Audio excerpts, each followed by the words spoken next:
So last week we covered why change is so hard and that rock bottom is a myth. This week we're going to be diving into how to actually make that change, get unstuck, not waiting for a crisis. We're going to be diving into all the things that you need to do to make sure you're getting yourself unstuck, all those obstacles, all those things that keep you stuck. We're going to be talking about how to break through those, how to change your environment to work smarter, not just harder, not just force your way through with willpower and discipline, but actually finding the smartest way forward to actually make that lasting change. We're going to be diving into that today, making sure you get lots of good solutions to make these changes in your life and inside of your business. And as always, make sure you hit subscribe. Last week we talked about change a little bit more. We're going to be finishing up change day, and then next week we're talking about motivation, talking about how to get that motivation to push yourself forward, pushing through all the crap, pushing through the BS, and making these changes last. And I'm going to head inside, see y'all at the chalkboard, to dive in to make these changes. Okay, so the first thing we're going to talk about is perverse incentives. And this is one that we have to keep in mind with every problem we're trying to solve, which is, as much as we might think we have a solution, that we might have a change in their incentives, might be able to rework the problem set, reframe it in a way that can get somebody to take action the way that we want them to. That's a great place to be. It's very exciting. The problem is, a lot of the time people will take actions that don't actually align the way you thought they would with their incentives. Now, I'll tell a quick story. I'll put Eminem right here to help you all remember this one. So this is a story from one of the Freakonomics co-authors, Steve Levitt. He tells a story in one of their books talking about trying to potty train his daughter. And as he's going through the potty training process, which I'm coming up on here, not very excited about that, but as he's going through that process, he was like, well, I'm an economist. I work with incentives all the time. I'll add an incentive. And so he goes to his daughter and says, hey, sweetheart, I'll give you some M&Ms, because she loved M&Ms. I'll give you M&Ms every time you go to the bathroom and the toilet properly, flush, all that kind of stuff. Do your job. Perfect. Cool. So what happens? She goes to the bathroom, gets her M&Ms, goes normally for 3-4 days or so. And then he starts noticing, wow, she's going to the bathroom a lot. You're probably already connecting the dots here. What happened? She went, every time I flush the toilet, I get M&Ms. So I don't care about potty training. I just want M&Ms. So what am I going to do? I'm just going to keep going and flushing the toilet and faking going to the bathroom and all this kind of stuff so that dad gives me M&Ms. Okay. Now, did he solve the potty training problem? And maybe he jump-started her to it a little bit. We'll talk about that some in a sec. But in reality, no. She took that and she gamified it. She broke the game. That's one of the things I talk about all the time, designing games and drills for coaching rugby. Sometimes people go and they just break your game. And they go, oh, hey, I like this thing over here. I'm going to go do this. And boom, all of a sudden the thing doesn't make sense anymore. She broke his game. He thought that incentive was enough to get her moving forward, but that introduction of an incentive, it changes the whole landscape of the problem set. That's the thing to keep in mind. When we add an incentive like an M&M reward for going to the bathroom or whatever it is, it changes the whole landscape of the game, because now there's a prize. Now there's an incentive for me to work to. So we all start gamifying the system in order to maximize that incentive right there, right? It changes the way it works because of that transactional relationship. So it's really important that you recognize, one, what are the interventions that I'm looking at? But then two, how could these interventions go wrong? If I go out to my rugby team and I start saying, hey, everyone who works really hard, whoever works hardest today is going to get an ice cream. I'm rewarding the hardest working player. Great idea, right? Well, now the other 70 guys, 69 guys out of 70, are all going to go, well, he's working really hard. Tanner's going to win today, so why would I even try? Now I've incentivized one person to work really hard, but I've also incentivized everybody else to stop working. Right? We have to make sure we're being smart with our incentives. We can't just leave them open like that. The next piece we'll get into here would be, and I already kind of hinted at this, but this is the transactional. These are long words, sorry folks. Transactional versus transformational. Oh gosh, my handwriting gets terrible as it goes on. But transactional versus transformational. There's a value to both of these, right? There is a right answer, which is transformational is a more effective form of motivation. But at the end of the day, sometimes we need that transactional motivation to get us going. If you go back to that last video, and if you haven't, folks, go back and watch it to set this one up for you. But I talked a lot about inertia, right? The longer you wait to make a change, the harder it is to make that change. Look, transactional is great at getting you to move. It's great at ripping off that Band-Aid. It's great at giving you something to just start taking action on. If you're not going to do anything, hey, waving that nice crisp $5 bill might get you up and moving. It's not going to get you moving every day. That number's got to go up, and there's all sorts of problems going back to our M&M story here, right? But that gets you moving in the first place. Go to the M&M story. Hey, going to give you some M&Ms to get you started on it, and then we're going to cut off the program. We're going to go back to regular. Now, that might not work also because then you're removing an incentive, but still, we're using that transactional incentive to get people moving in the first place. Then transformational comes in. Transformational is all about sustaining, and this is what we talk about, drive and purpose. We talk about purpose. We talk about making an impact. We talk about those really exciting aspects of our vision. That's a wonderful place to be. It's really, really good. This is the high level thinking, high energy level. You're seeing solutions everywhere when you're feeling that transformational motivation, right? But it's hard to do. You can't get to it every single day. Even when, look, hey, coach thyself, right? I've been working with Drive and Purpose for a while. I've coached a lot of people through all these processes. I can also tell you there's plenty of times where I'm like, gosh, I don't want to do this. I'm dragging ass. I don't really want to do this anymore. You know what? Transactional.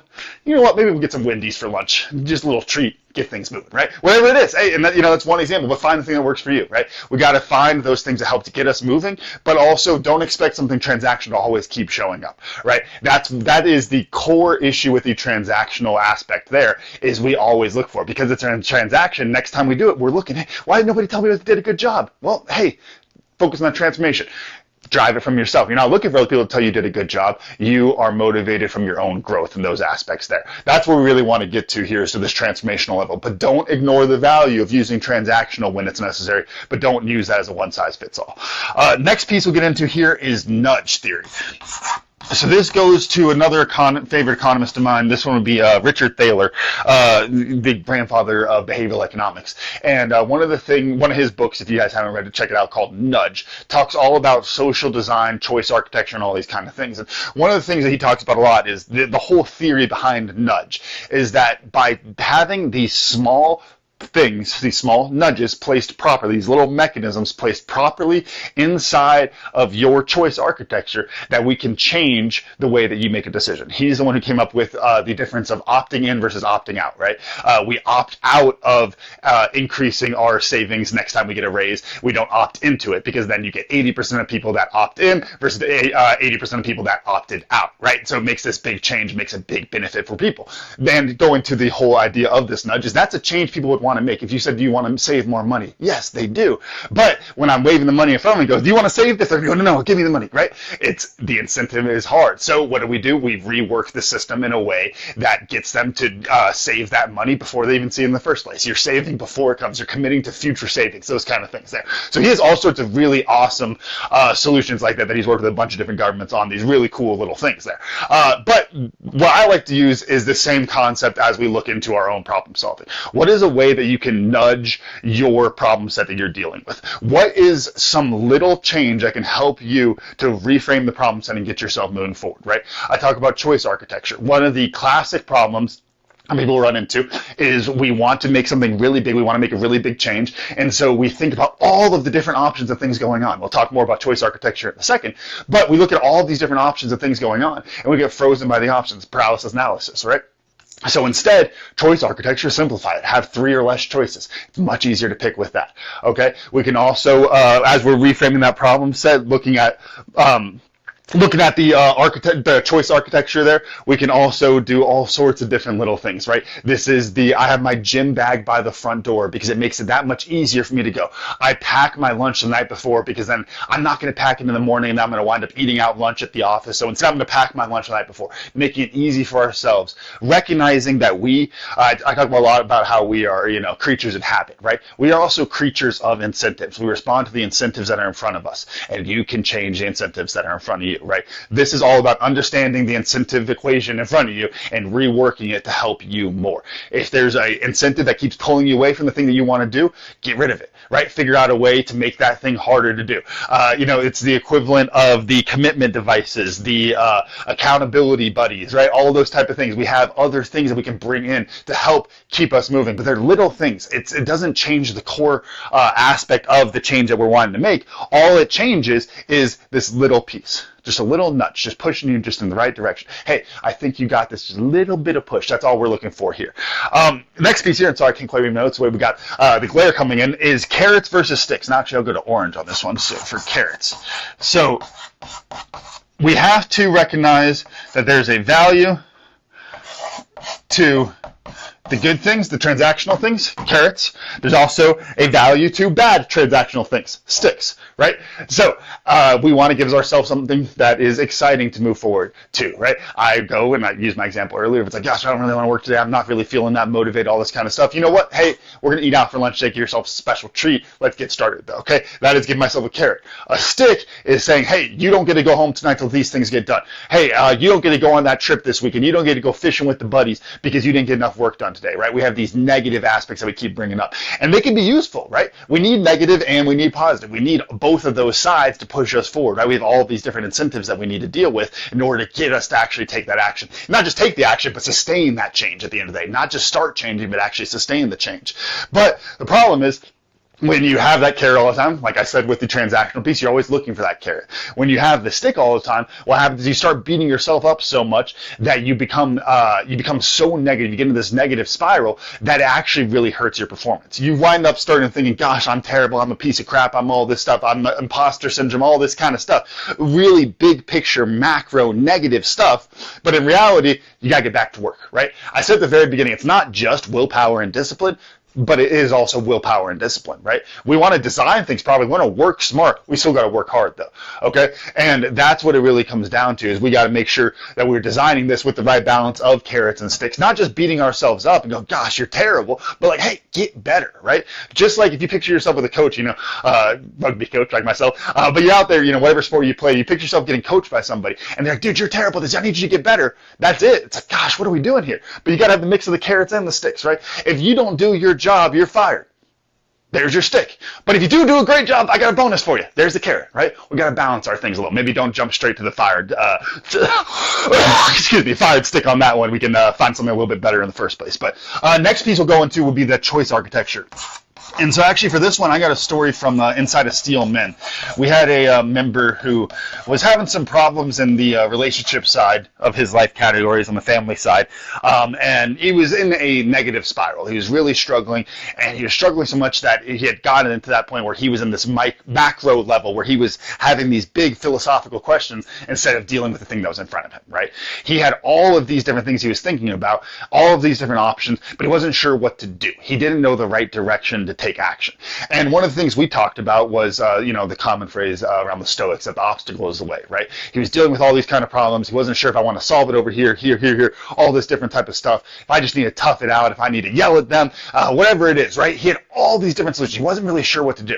And I broke it down and said, look, obstacle is the way. We can try to solve all the stuff over there, but at the end of the day, you only have control over the stuff that you have control over, right? So what do you have control over is your own attitude. So we can look at this. That is the obstacle is the way. How can we attack this obstacle better? And we started talking about his mindset. We started talking about reframing all of these pieces. And what we did is we took his list of choices, and going back to choice architecture, we cut it down from an infinite number of lists, because when you haven't made a list, it feels infinite. That's why it's hard to make a choice. But instead, I cut it down 1, 2, 3 things. Hey, does this help right now? Does this provide a carrot for my family to get moving forward? Does this help my mindset? Does this help me grow to get better and be more patient? All these different pieces here. But I broke them down into this very simple piece. When you're looking at a few choices, it's a lot easier to pick how to move forward with something. But life is complicated. That's why we love our life management and our life categories, because it helps to simplify things, helps to filter all these different choices and temptations out, because there's a lot of different options we can go, a lot of different choices that we can make. But at the end of the day, we have to make some choice, right? When we don't take action because there's too many choices, there's 100 different things to pick from, so I don't pick anything. It's a lot harder than me just going up and saying, here's 3 things, just pick one, right? And that goes into one key piece of this choice architecture that I always get into in my coaching with my clients, which is, at the end of the day, if you are frozen and you recognize you're frozen, pull the freaking e-brake and just pick something and take action. Right? Taking action shows you what the right choice was once you start actually moving, but we have to take action in the first place. Next piece here, this is all about designing your catalyst. Actually, I'll draw a little line here. So the first piece on this is going to be accountability. Okay, so I already kind of hinted at this, but social scrutiny is a powerful, powerful, powerful tool. If you have a good friend or family, they are great accountability partners, accountability buddies to go out and to make sure that you are actually doing the thing that you want to do. And this is as simple as telling folks sometimes. I don't know about y'all, but I do this all the time where I'll go tell my wife something just to help me remember. I don't even need her to actually tell me it, but it's the act of telling her that helps me remember, right? Same kind of thing on accountability, right? Hey, I'm getting up at 6:30 every single morning on the dot. No one's calling you at 6:30 every morning, but now I might see you next week and say, hey, bud, were you getting up at 6:30 every morning? Right? We have a way of calling back to it. Or even more so, you're thinking about the fact that you might have to explain it to me. This is the power inside of Steel Men. We have this accountability group of all these high-powered guys looking out, making an impact. So I go and I say, look, I'm going to do these things. I get on a call in 2 weeks. I haven't done those things. Woo, that's not a nice place to be, right? So we get that motivation from that accountability. Helps to keep us honest with it. The next piece is the commitment device. And these can take all sorts of different shapes and sizes, but it's just what can you do to commit yourself to that future action? Without going too far in my behavioral economics rabbit hole here, we have the thinker and the doer, right? The thinker is working to maximize utility on the long range. The doer is working to maximize utility on the short range. When we are the thinker and we're trying to do big things like dieting and getting into shape and all this kind of stuff, well, then we have to figure out how to tie that incentive to the doer, right? Because the doer responds to a very different set of incentives than we do. And this is where commitment device and the accountability really come in. But commitment device is something like I booked a workout class for later today. It's $15. I can't cancel. So either I go or I just wasted $15. Great. I do that one for myself. We've got we call it Clem Gym for Clementina. We have kid care at the gym. I will book that. Now I'm going at 4:15. I have to, because otherwise I'm going to cancel it, and I have to pay, and I got to call, and all this kind of stuff. So it commits me to it. It puts me on the calendar, and gets me moving forward with it.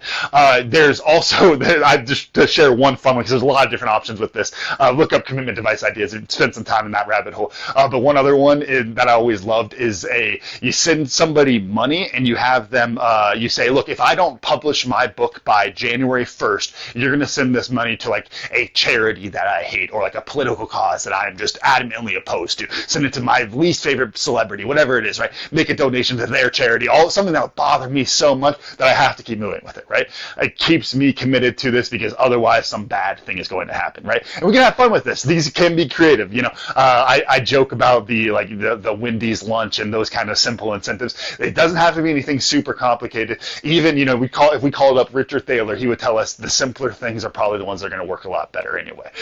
Next piece there, speaking of Richard Thaler, is that nudge, right? So recognizing what are those little things that you can change. Can you, when you are feeling motivated, prep things to make it a little bit easier to take that action? Can you make the process easier instead of making it overly complicated? Kind of go back to the choice architecture. I got a buddy who we talked about going fishing. He's like, well, we got to get all this. He never goes fishing. You know what? I go fishing at the crappy little lake over there. I'm fishing, right? Even though I'm not doing it the entire way, I know that if I have all these things I have to do, it makes it too complicated. So my nudge was simplify it, move forward. Okay, that works. We have to figure out what those little nudges are inside of our life as well. And again, those little changes that can make a huge difference. One that comes to mind, I don't remember if I told this story on last week's video. If I did, it's a little bit repetitive. But before my daughter was born, I was doing a bunch of yard work and all sorts of things, building a shed, building her nursery, not to mention my day job during that time, right? I was having a lot of trouble waking up early in the morning, pushing through that grind. And one of the things that helped me so much, just a small little nudge, went to my alarm, edited the settings, put a picture of an ultrasound of my daughter, and changed the name of the alarm to Clementina. And that was it. Just that little bit. Because the nudge isn't about getting you to change your mind. It's just getting you to think a little bit more, right? Just pause for that extra moment. Think about it just for a second more. So that's a big piece there. And then the last one here is reframe, right?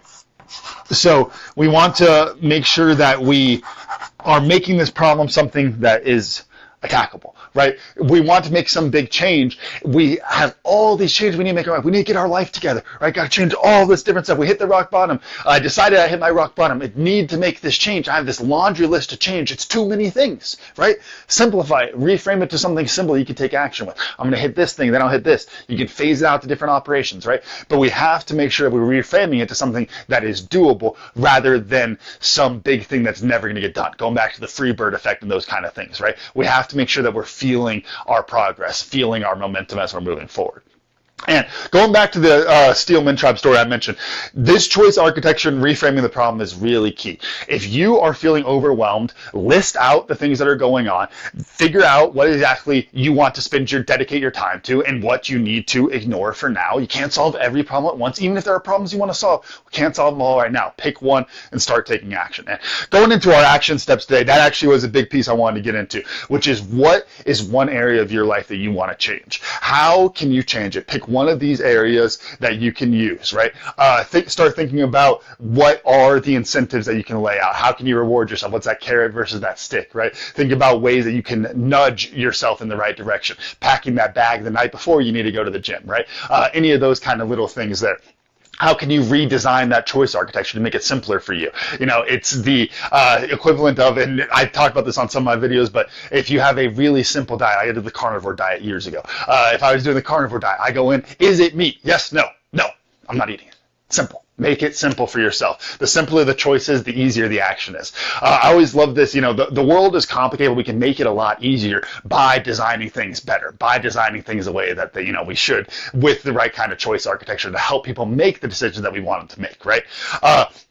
But if you are having trouble, you're spiraling inside of your life, you're feeling overwhelmed, start making that list, come up with those lists of problems that you want to change, and pick one, start taking action on it. Pick one of these methods to hold yourself accountable, get a commitment device in, send me some money, I'll send it to your least favorite charity or whatever that is, send me a message, I can set that up, whatever we need there. But we have to attack our problem sets. And the thing that all of these go back to is we have to take action in the first place. If we're not taking action, we're never going to change. So get yourself to take action. Sometimes it takes a transaction, sometimes it takes a little bit of carrot, right, to get yourself moving, but then we can sustain that movement with that transformational energy of our purpose, of our impact, and those kind of things there. And if you guys enjoyed this video, make sure you go to 10xyourteam.net/steel, learn more about Steel Men Tribe, see how we can help you to make a change in your life and get unstuck and be the better man that you know you can be and you know you want to be, but you just have all of these problems that you're dealing with, so you haven't made those steps yet. Things are too complicated. We can help.